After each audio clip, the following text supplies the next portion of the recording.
Assalamualaikum warahmatullahi wabarakatuh.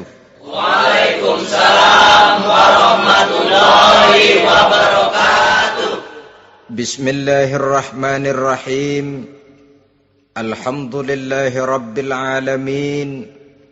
Wassalatu wassalamu ala ashrafil anbiya'i wal mursalin. Sayyidina wa maulana Muhammadin wa ala alihi wa ashabihil mujahidin at-tahirin. Amma ba'du, subhanaka la ilma lana illa ma 'allamtana innaka antal alimul hakim. La hawla wa la quwwata illa billahil aliyyil azim. Saudara-saudara kaum muslimin, terutama adik-adik para remaja dan pemuda yang saya cintai. Apabila seseorang akan membangun rumah, tentu saja dia akan mengadakan beberapa pilihan. Sejak dari memilih lokasi di mana rumah itu akan didirikan, sampai kepada menentukan bahan-bahan kualitas yang akan dipakainya, sampai kemudian kepada wujud dan bentuk rumah yang akan ditinggalinya. Demikianlah bahwa untuk membangun sebuah rumah yang hanya untuk menaungi kehidupan di dunia ini, kita mengadakan berbagai macam pilihan. Apalagi kalau kita akan membangun sebuah rumah tangga yang kita harapkan tidak hanya akan menaungi kehidupan di dunia ini, tidak hanya untuk kepentingan kita saja, tetapi juga untuk kepentingan anak cucu kita di belakang hari, termasuk sampai kepada hari akhirat nanti. Oleh karena itu, pada pertemuan kali ini, saya hanya ingin khusus berbicara kepada adik-adik remaja dan para pemuda, bagaimana sebaiknya memilih jodoh menurut ajaran agama Islam. Dalam Al-Quran, Allah subhanahu wa ta'ala menjelaskan, Zuyyina linnasi hubbus syahawati minan nisa. Bahwa manusia, apapun jenisnya, asal dia bernama manusia, dihiasi dengan perasaan cinta kepada perempuan. Jadi sejak dahulunya secara fitrah, laki-laki senang kepada perempuan, sebagaimana perempuan pun senang kepada laki-laki. Dihiasi rasa cinta ini dalam kehidupan manusia. Dan oleh karena adanya rasa cinta, berkembanglah segala macam persoalan. Sehingga seorang ahli cinta pernah berkata, cinta adalah 5 huruf yang membuat persoalan tidak akan pernah selesai. 5 huruf yang membuat persoalan tidak akan pernah selesai-selesai.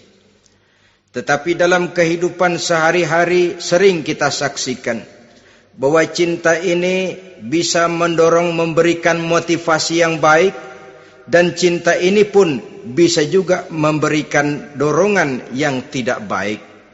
Oleh karenanya, apabila cinta itu ibarat setetes embun yang jatuh di bumi yang subur, akan tumbuhlah di atasnya aneka ragam bunga-bungaan yang harum semerbak, indah mewangi, sedap dipandang orang, menebarkan rasa aman, damai, sentosa, dan begitu selanjutnya. Tapi jika cinta itu jatuh di hati yang gersang dan tandus, tidak ada yang akan dapat tumbuh di sana selain sirih memanjat batu, kuning daunnya, lemah gagangnya, maka cinta yang semacam itu tidak akan memberikan dorongan positif kepada seseorang di dalam kehidupannya. Maka lebih dahulu kita akan membicarakan cinta dalam artian yang positif ini, untuk nanti sampai kepada perempuan yang bagaimana yang harus kita cintai, atau laki-laki yang bagaimana yang harus dicintai oleh seorang perempuan. Saudara hadirin yang saya hormati, cinta dalam artian yang positif, pertama, dia selalu mendatangkan keindahan. Yang kedua, cinta itu memberikan energi atau semangat untuk berjuang. Dan yang ketiga, cinta itu selalu membawa resiko dalam bentuk pengorbanan. Maka cinta yang positif pertama melahirkan keindahan. Disinilah orang memerlukan filter atau saringan. Sebab keindahan yang didasarkan karena cinta itu merupakan satu keindahan yang relatif saja. Boleh jadi karena indah orang jadi cinta, boleh juga jadi karena cinta segala sesuatu terasa jadi indah. Namun bagaimanapun juga, kalau hati sudah diliputi oleh rasa cinta, segalanya akan terasa menjadi indah. Cinta itu adalah keindahan. Yang kedua, cinta itu energi, melahirkan dorongan dan semangat. Yang lemah bisa menjadi kuat, yang takut bisa menjadi berani, yang jauh jadi terasa dekat. Itu semua karena dorongan cinta.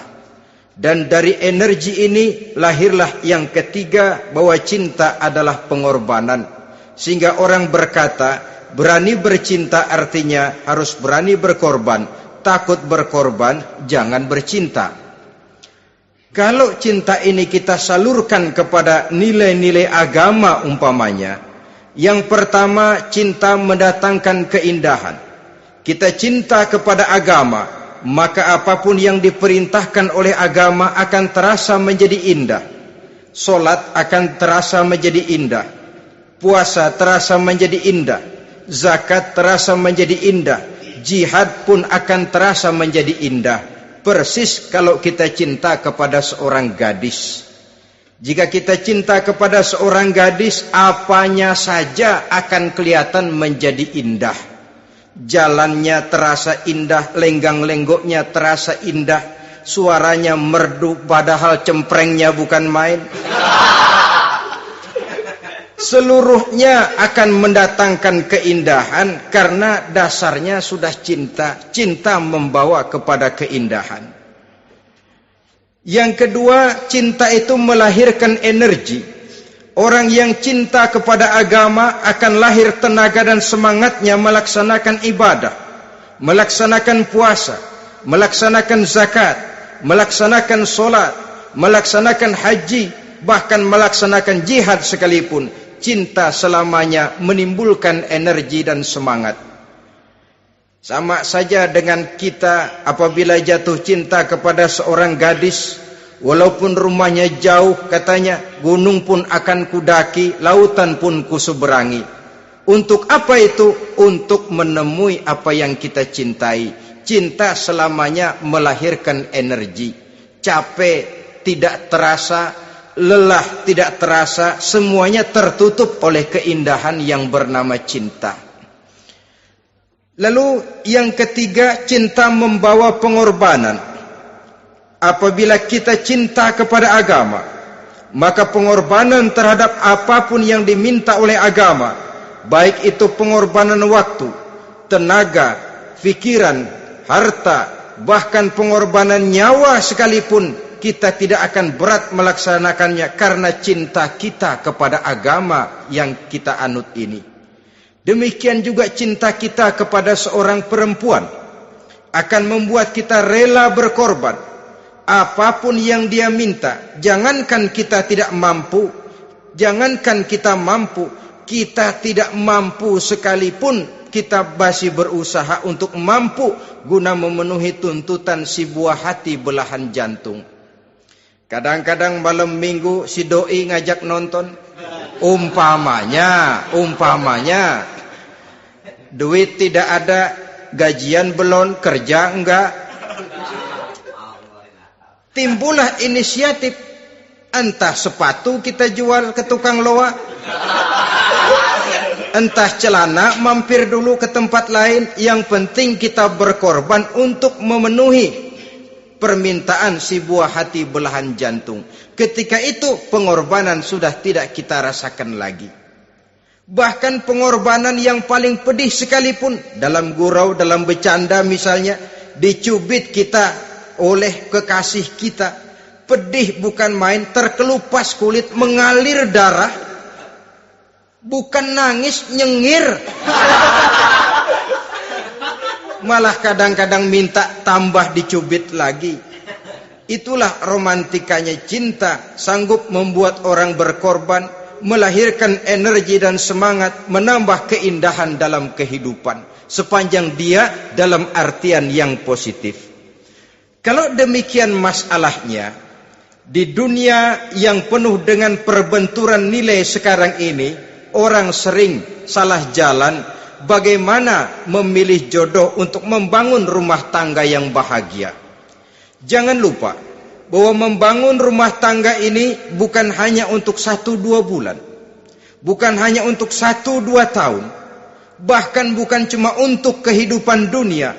Lebih daripada itu pun untuk menunjang kebahagiaan di akhirat. Oleh karenanya, memilih jodoh bukan satu hal yang mudah, bukan satu hal yang bisa dilaksanakan sambil lalu, tetapi memerlukan penelitian, memerlukan pengamatan yang mendalam. Apa petunjuk agama tentang itu? Dengan kata lain, bagaimana seharusnya seseorang memilih jodoh dalam kehidupannya?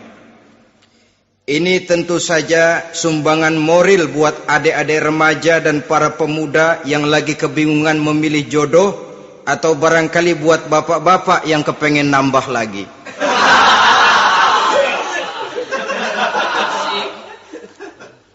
Mohon maaf kepada ibu-ibu, saya tidak menganjurkan, cuma ngajarin. Yang pertama, menurut Nabi, nikahilah perempuan itu karena rupanya, karena hartanya, karena keturunannya, dan karena agamanya. Ada 4 motif utama di sini. Pertama, memilih jodoh, lihatlah rupanya. Lagian siapa yang kepengen dapat jodoh rupanya nggak karu-karuan? Cari rupa yang cantik, indah, dan menawan. Namun jangan lupa, saya katakan di zaman di mana sering terjadi benturan nilai seperti sekarang ini, orang sulit untuk mendapatkan keaslian. Di mana teknologi sudah sedemikian canggih, di mana ilmu kedokteran sudah sedemikian maju, maka berbagai macam rupa bisa dibentuk dengan apa yang dinamakan operasi plastik misalnya. Yang pesek bisa dibikin mancung, kuping yang kelebaran bisa dibikin sedang, pipi yang kembung sebelah bisa dibikin rata, janggut yang tidak menarik bisa dibikin bak lebah bergantung katanya. Oleh karena itu, kalau pilihan hanya tertuju kepada rupa yang cantik saja semata-mata, kita sudah melakukan satu kesalahan yang sangat besar. Sebab apa? Diperingatkan oleh Nabi melalui hadis Ibnu Majah, Bazar dan Baihaqi dari Ibnu Umar.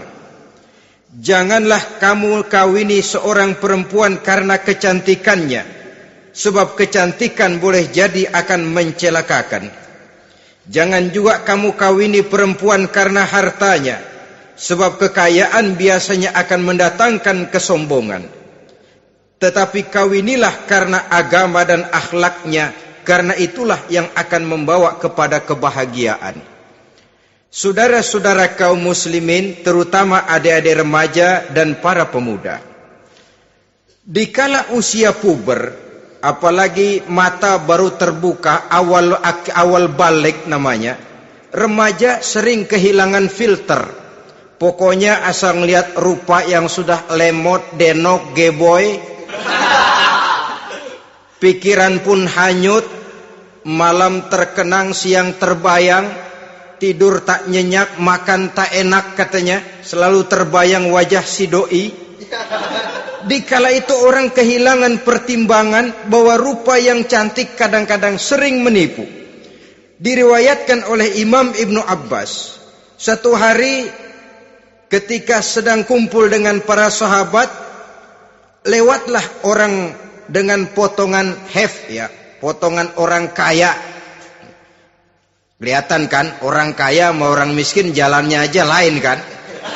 Jalannya saja, jangan gaya hidupnya, jalannya saja lain. Liwat dia, Rasul bertanya kepada seorang sahabat, menurut pendapatmu bagaimana orang yang lewat itu?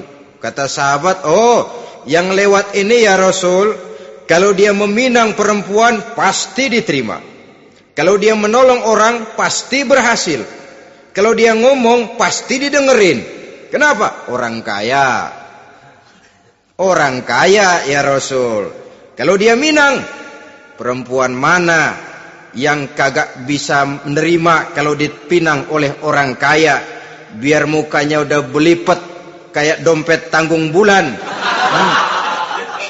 Kalau memang duitnya banyak, nggak kelihatan tuh muka yang belipet, yang kelihatan duit. Kalau dia nolong orang, pasti berhasil apa yang dia tolong itu.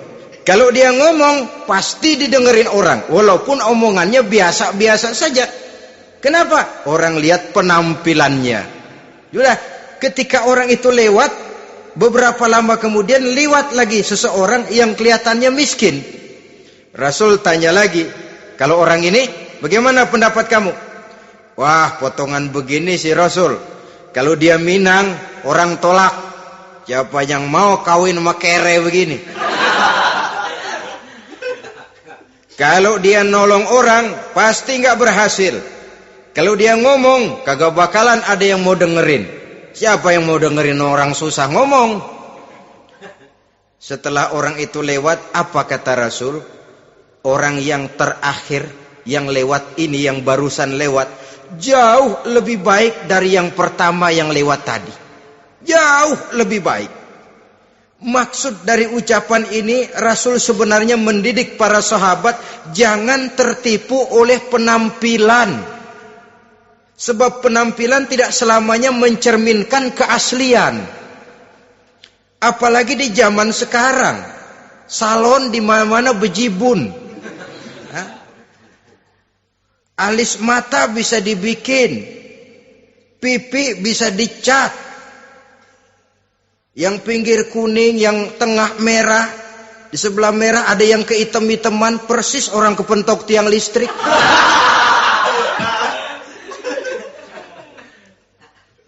Kecantikan yang artifisial, kecantikan yang bukan alami. Karena itu silakan saja cari yang cantik, tapi jangan terpaku sampai di situ. Sebab kecantikan di samping dia mudah berubah oleh pergeseran masa dan pertukaran waktu, ternyata penampilan tidak selamanya mencerminkan keaslian. Lain hari seorang sahabat pernah mengadu, "Ya Rasul, ada apa? Inna imraati la turaddu yadul lamis." Ya Rasul, istri saya tidak pernah menolak tangan orang laki yang menjamahnya, mengajak salaman kepadanya. Apa jawab Rasul? Ceraiin aja. Tapi hati saya berat ya Rasul, saya cinta betul sama dia. Ya kalau hatimu berat, jaga dia baik-baik. Nah, dari riwayat ringkas ini kita ambil satu perbandingan. Memang punya istri berwajah cantik itu kadang-kadang si malakama kalau imannya tidak kuat. Si malakama. Kita diemin aja, binal, makan hati, nggak aman, nggak tentram. Jangan-jangan saya berangkat ke kantor, dia ngompreng. Buah si malakama, seperti orang tadi, ya Rasul. Istri saya kelihatannya sebenarnya tidak negatif maksudnya ini, cuma bersalaman, tapi terlalu ngobrol. La turaddu yadul lamis, tidak pernah menolak orang yang ngajak salaman. Ya sekedar salaman. Tapi kan awalnya dari salaman. Kalau sudah salaman kan strum bisa ngederdet dari tangan situ.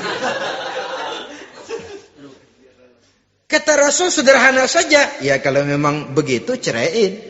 Saya nggak kuat Rasul. Saya cinta betul sama dia. Kalau kau tak kuat berpisah dengan dia, jagalah dia baik-baik. Ajar, didik, tanamkan rasa keagamaan di dalam hatinya. Saudara-saudara kaum muslimin, jadi rupa yang cantik tanpa didasari oleh nilai-nilai agama akan membuat seorang suami di rumah tangganya seperti si malakama. Seperti berhadapan dengan buah si malakama kalau tidak diiringi dengan nilai-nilai moral yang luhur dan bekal agama yang tangguh. akan pergi jauh dari rumah rasanya tidak aman. Sedangkan di rumah saja siapa yang akan mencari nafkah? Dan begitu selanjutnya. Orang tadi jelas berhadapan dengan buah si malakama. Didiamkan, makan hati. Sebab, maaf, kalau seorang suami sudah tidak punya rasa cemburu terhadap istrinya, itu kan yang disebut dayus. Dan dayus itu, jangankan masuk surga, bau surga saja dia tidak dapat. Tapi cemburu dalam artian bukan cemburu buta, cemburu dalam artian yang wajar. Dia cemburu, akan dikerasi takut kalau istrinya minta cerai, sedangkan dia cintanya sudah kadung medok bener. Si malakama jadinya. Nah, ini juga satu riwayat yang memberikan gambaran kepada kita. Pilihan, silakan cari rupa yang cantik saja. Cari yang cantik. Tapi kalau itu dijadikan motif utama tanpa dasar-dasar agama, saya khawatir nanti rumah tangga kita akan berhadapan dengan buah si malakama. Jadi adik-adik remaja, usaha, ikhtiar, cari yang cantik, yang kira-kira nggak membosenin, supaya kita betah tinggal di rumah, supaya kita merasa ada tempat berbagi rasa, ada tempat kita bernaung. Sebab kalau nyari bini sebini-bininya mah, ya jodoh di tangan Tuhan, kagak usah nyari juga ntar datang diri umpamanya. Iya, kalau yang datang peot.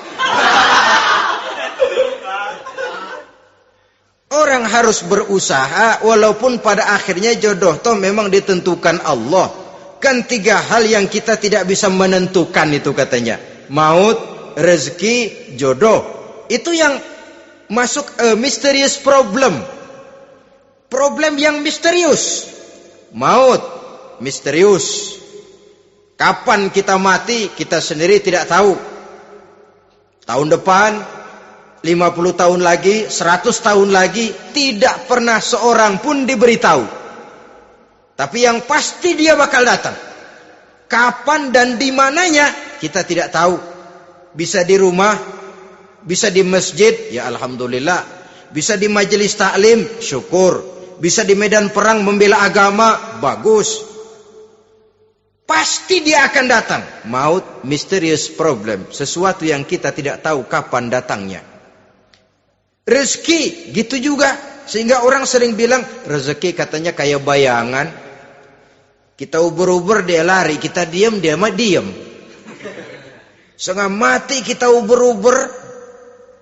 Emang ukuran segitu, segitu aja. Begitu kita nggak ngapa-ngapain, datang yang bawain rezeki. Namanya rezeki itu mysterious problem. Kadang-kadang ngobek, sungsang, sumbul, udah segala tanah orang kita ukur-ukurin. Udah segala ngomong sudah nggak ada yang loh, tuh sudah buta. Tapi memang bayangan, kalau belum rezeki ya belum. Kadang-kadang nyari kode sampai tidur di kuburan. Belepotan tanah kuburan loh. Yang aneh lagi kadang-kadang orang gila ditanyain. Allahu Akbar, ini kode-kode zaman sekarang ini. Sampai orang waras nanyain orang gila itu gimana itu. Ini sudah efek yang betul-betul negatif. Sudah jelas orang gila kok ditanya. Apa kira-kira yang nanya nggak lebih gila dari yang gila itu?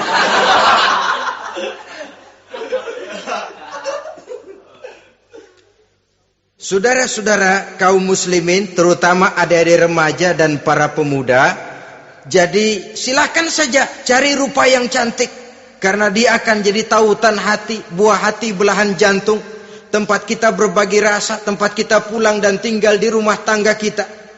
Tapi hendaknya kecantikan rupa itu diiringi juga dengan kecantikan budi. Karena itu cari rupa yang cantik. Ini pilihan utama. Yang kedua, kata Nabi, harta, cari yang kaya. Tetapi jangan lupa, jangan dijadikan pilihan utama.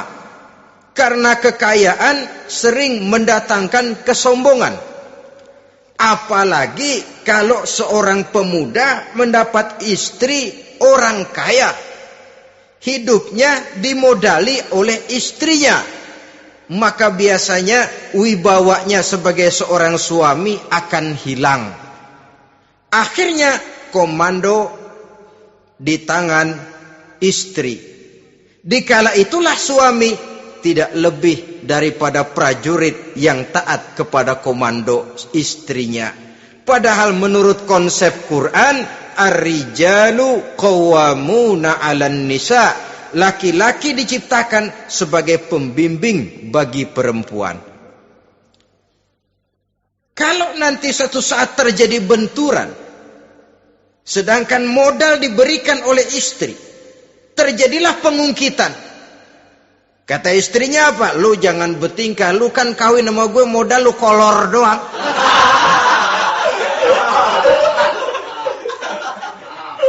Kalau sekarang bertingkah silakan keluar rumah. Bawa seperti engkau datang dulu. Jangan bawa apa-apa. Pergilah seperti engkau datang dulu kemari. Hilanglah wibawa seorang suami. Suami kalau udah digentak sama istri begitu, ngelempuruk kayak ayam sampar. Di mana lagi letak wibawanya?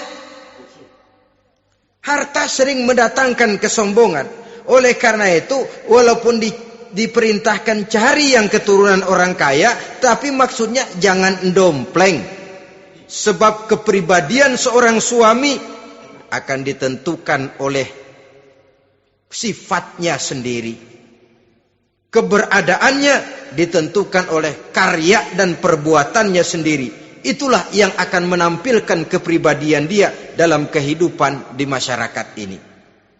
Saudara-saudara kaum muslimin, terutama adik-adik remaja dan para pemuda, kan kadang-kadang di zaman sekarang kan kelas-kelas gigolo, playboy ya, nyari tante-tante kesepian, mejeng-mejeng di pinggir-pinggir jalan dengan harapan apa? Ya barterlah, tukar tambah.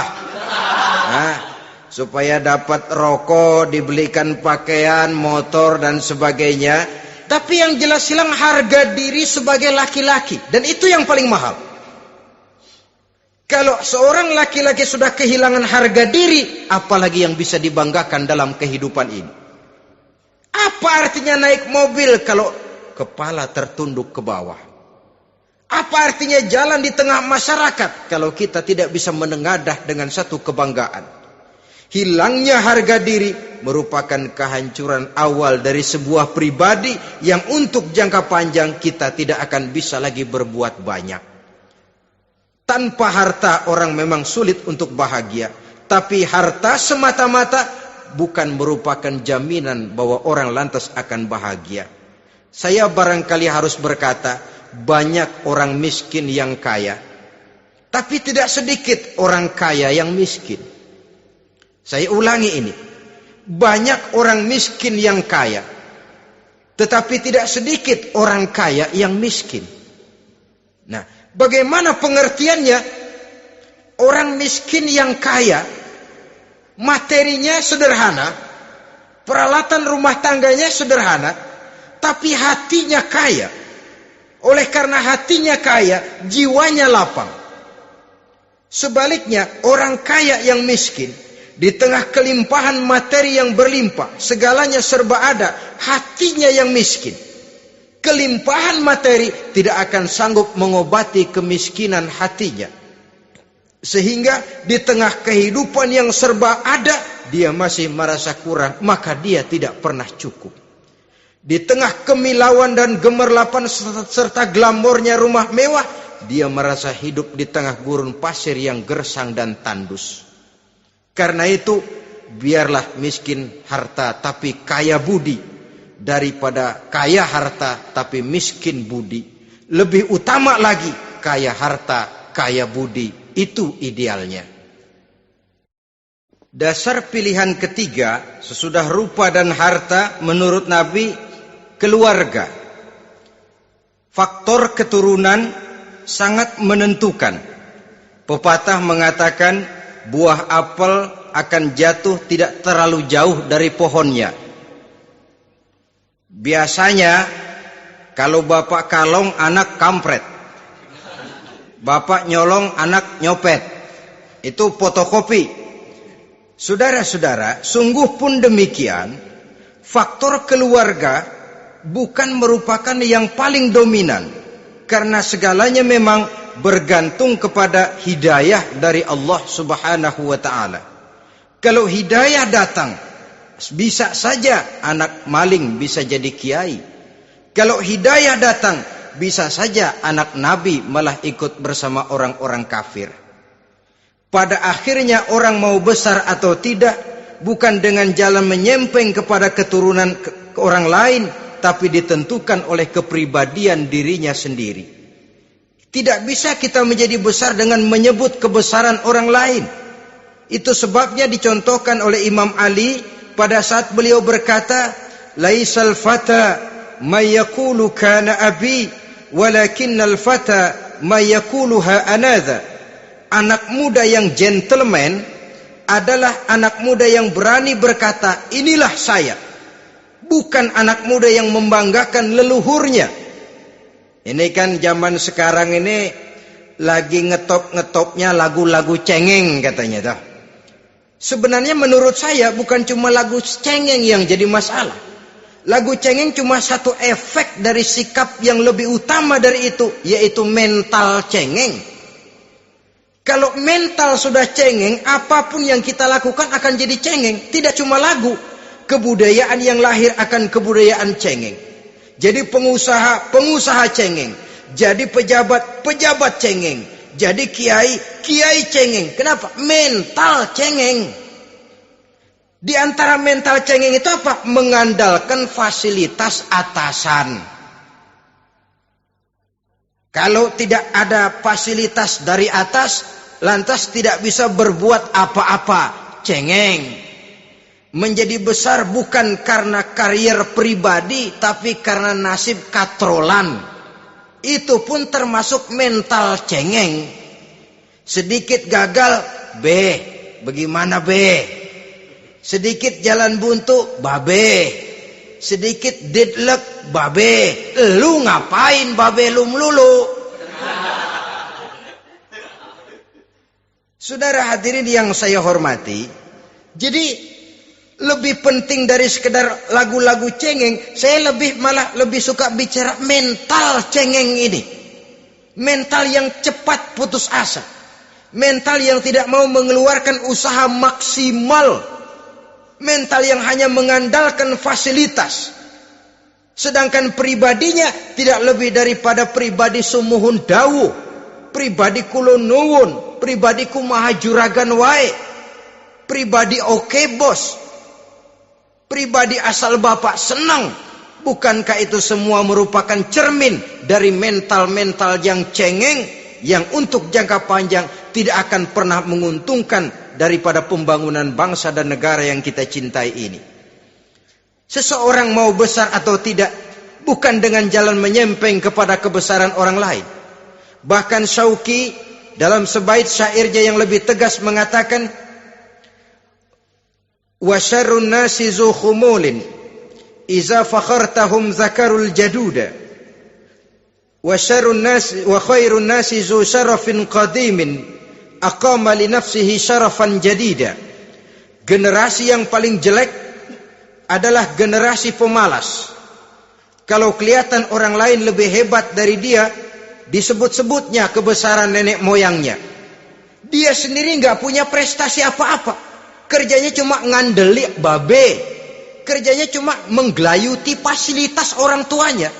Tanpa itu dia tidak akan punya nilai dan harga sama sekali. Ini generasi paling jelek. Kalau orang lain kelihatan lebih hebat, dia sebut nenek moyangnya.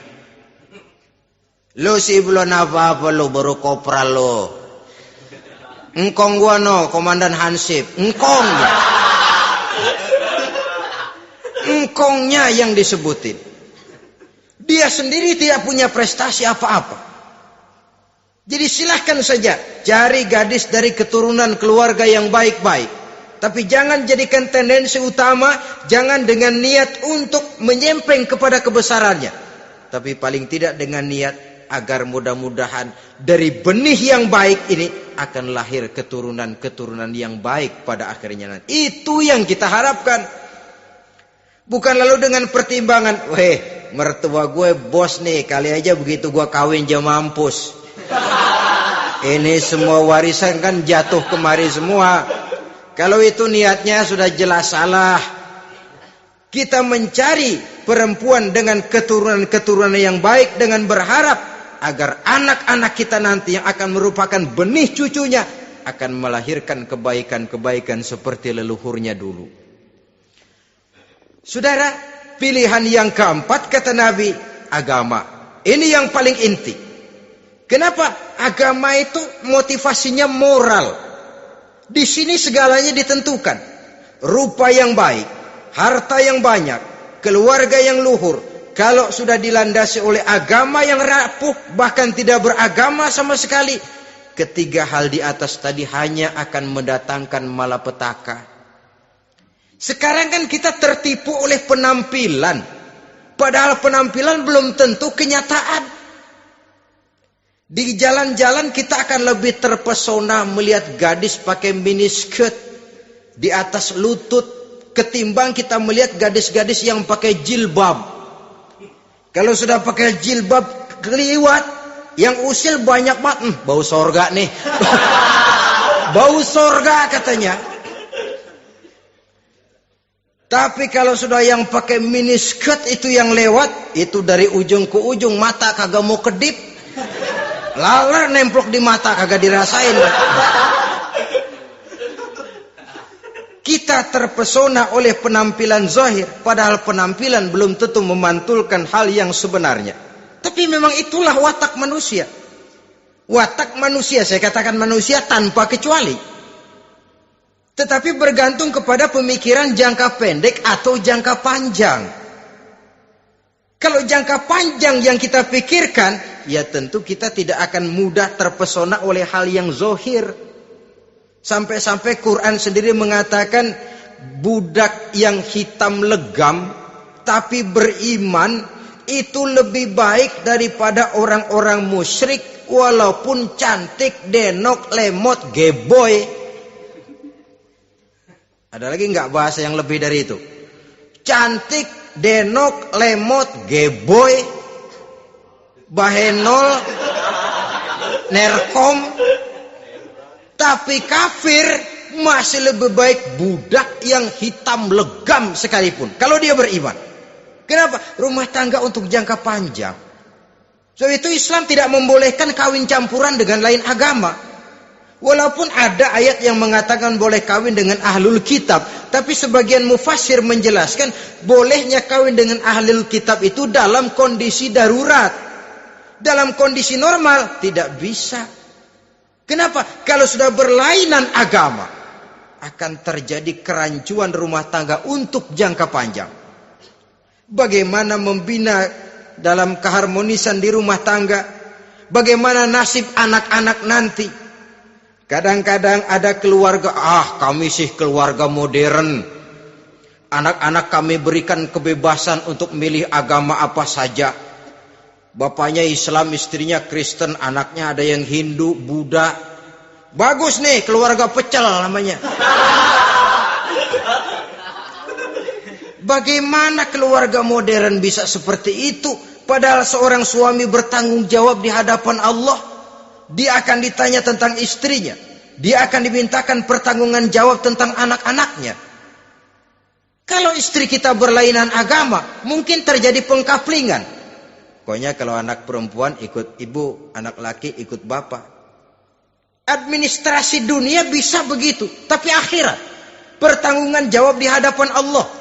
Bisakah kita? Sorry aja Tuhan emang janjinya begini. Saudara hadirin yang saya hormati, oleh karena itu budak legam hitam kalau beriman masih lebih baik daripada orang-orang yang tidak beriman walaupun cantik dan mempesona. Kenapa? Ini faktor agama. Ya buat 1-2 bulan bisa terwujud rumah tangga yang tentram. 2-3 tahun mungkin masih bisa bertahan, tapi sampai kapan? Sampai kapan itu akan terwujud? Pada akhirnya akan muncullah dilema yang akan sulit buat diatasi. Oleh karenanya motif agama dijadikan stres oleh Nabi. Fasfar bizatiddin taribat yadak. Pilih agama sebagai titik sentral, sebagai pilihan utama. Kalau agamanya kuat, walaupun rupanya sederhana, tapi karena nilai agamanya kuat, dia bisa menyenangkan hati suaminya. Dia bersolek untuk kepentingan suaminya. Dia taat kepada suaminya. Harta, dia anak orang kaya untuk membantu perjuangan suaminya. Tapi kalau tidak ada modal agama, rupa yang cantik bisa menyengsarakan suami. Apalagi kalau suami kere. Istrinya sudah cantik, kaya ataupun tidak kaya kadang-kadang. Udah, suaminya suruh ngempuk di rumah, bininya yang kerja. Ya kalau kerja mendingan kalau dikerjain itu.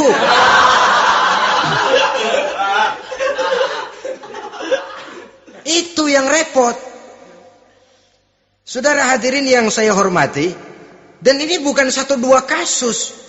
Alangkah malangnya kalau sudah terkena hal seperti itu. Akhirnya seperti pengaduan sahabat kepada Rasul tadi.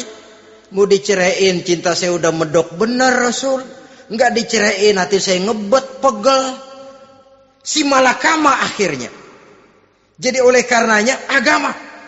Kalau dia cantik, walaupun miskin, agamanya kuat, dia bisa memelihara kehormatan diri.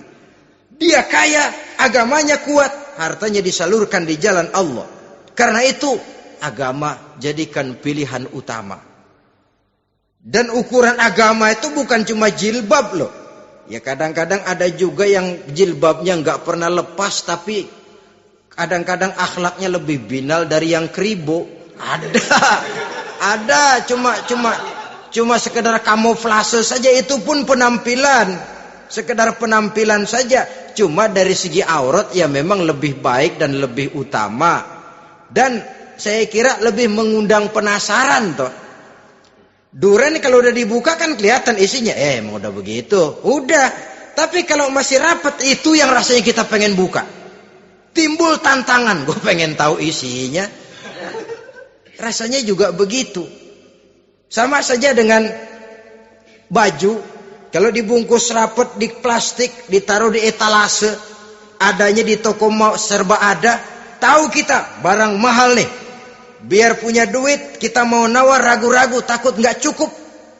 Tapi kalau barang sudah dibuka di jalanan, diobral di pinggir jalan, murahan, 1.003 masih dicampur odol. Yang begitu sih biar nggak punya duit, kita berani banget tanya, nawar, megang lagi nyemek. Berat duit nih bang. Kenapa? Barang sudah terbuka. Jadi saudara-saudara, syukur kalau keempat-empatnya ini jodoh terkumpul dalam jodoh yang saudara cari. Sudah rupanya cantik, kaya, keturunan orang baik-baik, agamanya kuat. Nah, surga dunia tuh. Yang begitu cari. Kalau ada yang begitu, saya juga mau nambahin satu lagi.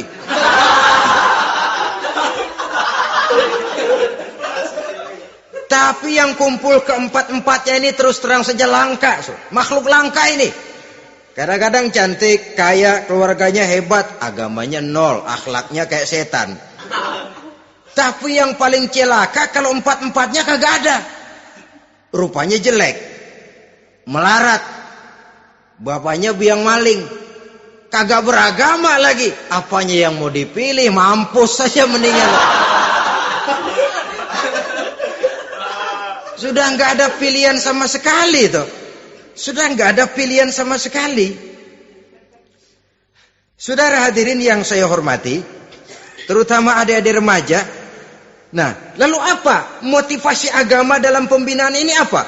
Agama ini kan memberikan contoh bahwa perempuan yang baik itu, yang kita ingin jadikan dia sebagai ideal dalam pencarian jodoh, tandanya 3. Iza ra'aitaha sarratka, kata Nabi.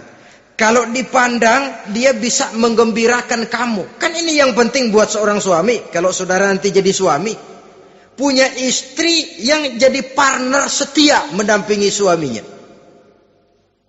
Kalau dilihat nggak bosenin. Kenapa? Dia berdandan untuk nyenangin hati suaminya. Nggak bosenin. Kan kadang-kadang ada bini kalau kita pulang demok aja fotonya.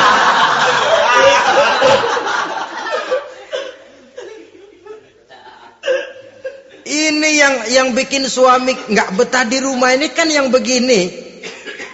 Adapun perempuan yang beragama, apabila dipandang oleh suaminya, dia pandai menyenangkan hati suaminya. Andai kata suaminya dalam kesulitan, dia tidak menambah beban kesulitan. Paling tidak dia bisa memberikan satu bantuan moral. Bantuan moral untuk mengurangi beban kesulitan daripada suaminya. Suami pulang dagang rugi, kata istrinya, romantika bang.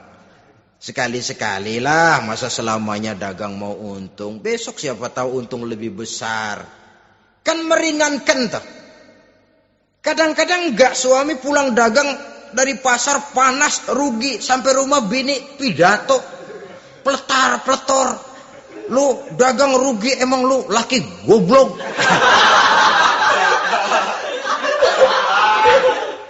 Sudahlah di pasar rugi, di rumah digoblok-goblokin. Ini nanti kena penyakit broken home yang begini ini. Padahal kesuksesan di kantor, kesuksesan di pasar, kesuksesan di medan tugas selalu dimulai dari kesuksesan dan ketenangan dari rumah tangga. Dia berhias untuk kepentingan suaminya, tidak terlalu berlebihan, dan suaminya pun pandai menghargai istrinya dengan kata-kata yang menimbulkan gairah dan semangat. Melihat istrinya bersorak, kamu makin cantik saja. Jangan juga kadang-kadang suami ketus. Ngelihat daksu pulang kantor, lihat suaminya, istrinya dandan rapi. Tumben lu mau bekasin apa? Mau bekasin katanya. Artinya apa ini? Pandai mengembirakan, bisa tenggang rasa, bisa berbagi rasa. Sehingga suami merasa ada tempat dia bertukar pikiran. Ada tempat dia membicarakan persoalan. Dialog dalam kehidupan berumah tangga itu sangat diperlukan. Iza ra'aitaha sarratka, kalau dipandang dia sanggup mengembirakan kamu. Dikasih uang 500 senyum, 5.000 pun ketawa. Menggembirakan. Dia bisa taruh kata hatinya kesel, tapi mulutnya senyum. Nah ini yang sulit ini. Senyum tapi kesel, kesel tapi senyum. Kadang-kadang istri itu kan kalau sudah kesel, suami pulang nggak bisa dia menyembunyikan kekesalannya. Dari jauh suami sudah lihat ini yang nyambut, ini bemo ini. Udah monyong serem. Saudara hadirin yang saya hormati, yang kedua, bila diperintah dia taat. Ini pengaruh agama. Sehingga Nabi mengatakan, "Lau amartu li ahadin ayyasjuda ila ghairiha, la amartul mar'ata litasjuda ila zawjiha likibari haqqihi 'alaiha." Andai kata saja boleh aku memerintahkan manusia untuk sujud kepada sesama manusia, pastilah aku perintahkan perempuan untuk sujud kepada suaminya. Kenapa? Karena besar hak suaminya kepada dirinya. Untung sujud kepada manusia tidak boleh. Andai kata boleh, perempuan disuruh sujud sama suaminya. Ini tidak perlu sampai sujud, cium tangan saja minta ridho suami. Kadang-kadang perempuan sekarang berat. Paling banter setahun sekali lebaran doang. Laki pulang sembahyang tubruk, cium tangan, minta redo, nangis segala macam. 3 hari habis lebaran, beras habis, monyong aja lagi.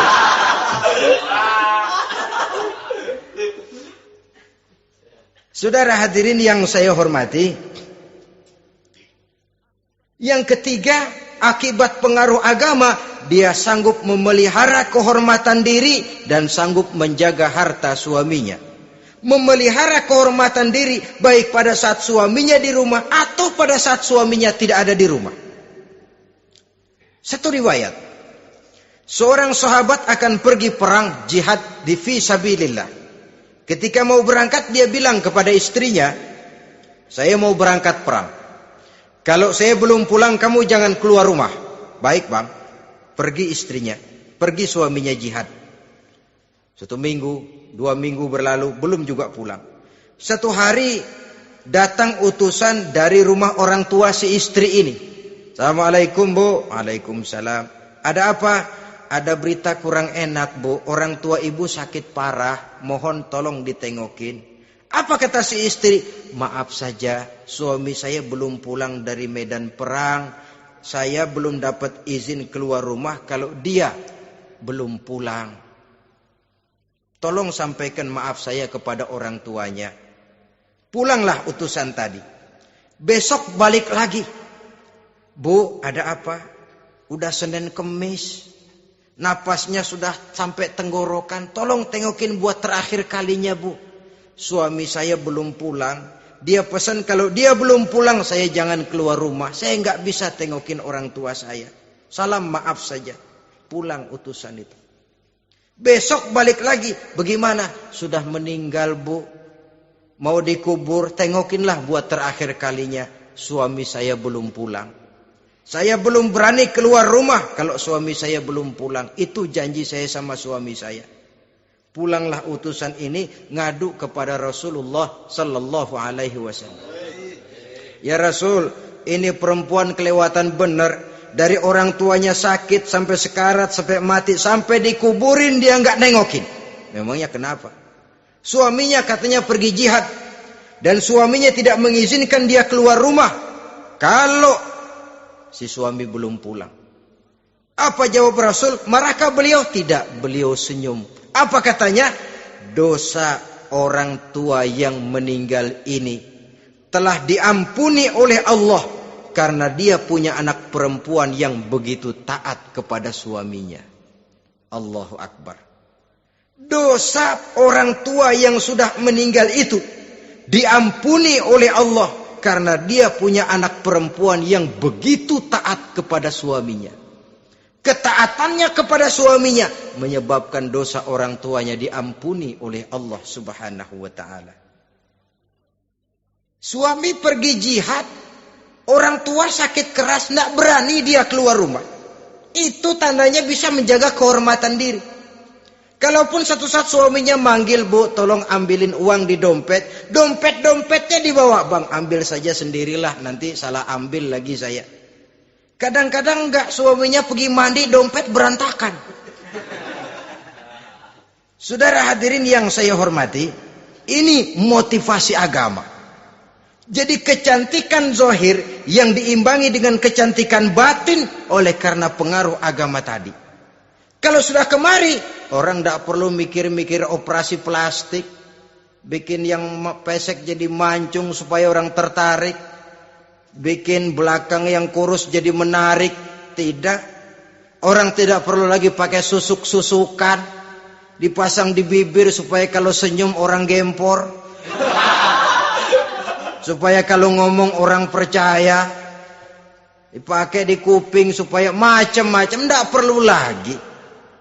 Pakai jompa-jampe, pelet-peletan. Supaya kalau diludahin orang ngikut. Tidak perlu lagi. Kenapa? Cinta itu nature. Sesuatu yang alamiah, yang tidak bisa dipaksakan. Dia kudrati, karunia dari Allah.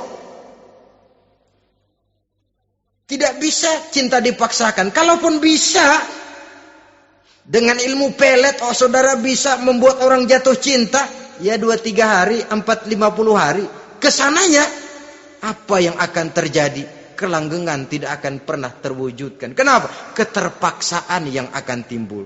Dalam kondisi semacam itu, rumah tangga tidak akan mengalami ketenangan dan ketentraman. Jadi biarkan cinta berjalan secara alamiah, karena dia memang alamiah.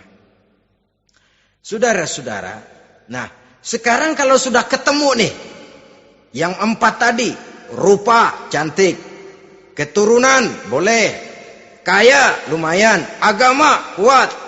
Apa yang harus kita cari? Apa yang harus kita lakukan? Apa pakai pepatah anak sekarang? Aku lihat aku pikat, aku dapat, aku sikat, aku minggat. Bangsat.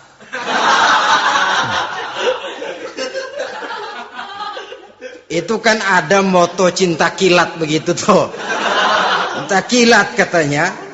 Aku lihat, aku pikat, aku dapat, aku sikat, aku minggat. Bangsat. Atau kita harus hanyut dalam arus free love, free sex, summon living, eksperimen dulu? Tidak. Islam menganjurkan kalau memang seret, ini rasanya ini nih, mantap gue nih. Apa yang diajarkan oleh Islam selanjutnya? Meminang, saudara-saudara. Meminang adalah langkah awal untuk mengikat tali pernikahan. Diizinkan meminang. Dan di dalam meminang pun diizinkan untuk melihat. Cuma kalau boleh, ya syaratnya itu waktu melihat itu jangan sampai ketahuan si perempuan yang akan kita pinang itu. Untuk apa kita meminang? Pertama untuk yakin. Yakin bahwa perempuan yang kita inginkan ini sudah kumpul syaratnya itu tidak ada cacatnya. Yang kedua untuk memperkuat tekad hidup berumah tangga. Diperlukan meminang. Adapun adat itu berbeda, tapi bahwa konsep meminang itu dalam Islam ada, itu jelas. Ya kalau mesti bawa pisang raja, pakai roti buaya, pakai martabak segede ban mobil truk segala macam, itu adat saja, ya. Tapi yang real meminang itu ada dalam Islam. Nah, bagaimana adab meminang? Setelah kita tahu anak ini cantiknya ya, keturunan baik, ya kekayaannya lumayan, agamanya kuat, pinanglah dia. Caranya boleh lihat langsung. Lihat langsung kalau bisa tanpa setahu si perempuan. Dan batas yang boleh dilihat itu muka dan tangan. Itu saja. Jadi jangan gerusak. Minta permisi Pak, saya mau ngelihat anak bapak seutuhnya. Soalnya buat saya ini nanti. Apanya aja dibedolin, jangan. Kira-kira yang boleh itu muka sama tangan. Andai kata kita risih, sebab nanti kalau nggak jadi akan jadi timbul rasa malu dan si perempuan juga kasihan. Boleh mengutus perempuan yang kita percaya. Coba kau ke sana, lihat kondisinya yang sebenarnya bagaimana. Kalau ngelihat dari jauh sih utuh, siapa tahu nanti tangannya kurang sebelah. Coba lihat sana. Saudara-saudara, kemudian boleh juga ditanyakan kepada orang tuanya. Dan dalam hal ini orang tua si gadis tidak boleh menyembunyikan aib atau cacat yang dimiliki oleh anaknya. Dia harus menceritakan apa adanya. Sampai pun kekurangan anaknya yang paling kecil sekalipun. Sebab apa? Jangan sampai istilah pepatah beli kucing dalam karung. Kedengeran suaranya doang meong-meong, begitu dibuka tuh kucing gempor sebelah kakinya nggak ada. Kan tentu kita tidak kepengen kecewa di belakang hari. Itulah perlunya meminang sebagai jembatan untuk menuju kepada pernikahan. Nah, dengan demikian kalau sudah usaha meminang ini dilaksanakan, jangan merasa sudah setengah resmi. Ini yang kadang-kadang jadi penyakit. Malah sesudah meminang harus masing-masing lebih menjaga diri, menjaga kehormatan, menjaga pergaulan. Kenapa? Agar saat memasuki jenjang pernikahan nanti merupakan jenjang yang sangat ditunggu-tunggu. Ada rasa keinginan tahu. Kalau tidak, ya udah biasa, nggak giroh lagi ngadepin perkawinan. Kenapa? Kemarin-kemarin gue udah cobain. Hilang gairah lagi. Sebab itu kalau sudah meminang, jangan merasa sudah setengah halal. Udah minang ini Kadang-kadang orang tua juga konyol. Sudah dipinang, diumbar. Lu mau kemana keda lu udah pinang? Padahal meminang itu cuma langkah awal. Sedangkan selanjutnya harus lebih berusaha menjaga kehormatan diri. Sampai pada saat nanti pelaksanaan pernikahan. Nah, saudara-saudara, terutama adik-adik remaja dan para pemuda, walaupun agak sekilas memang karena terbatasnya waktu pada pertemuan ini, mudah-mudahan bisa memberikan gambaran yang sepintas tentang bagaimana sebaiknya kita memilih jodoh di dalam membina rumah tangga yang bahagia. Semoga ada manfaatnya. Terima kasih atas segala perhatian. Mohon maaf atas segala kekurangan. Usikum wa nafsi bitaqwallah. Wassalamualaikum warahmatullahi wabarakatuh.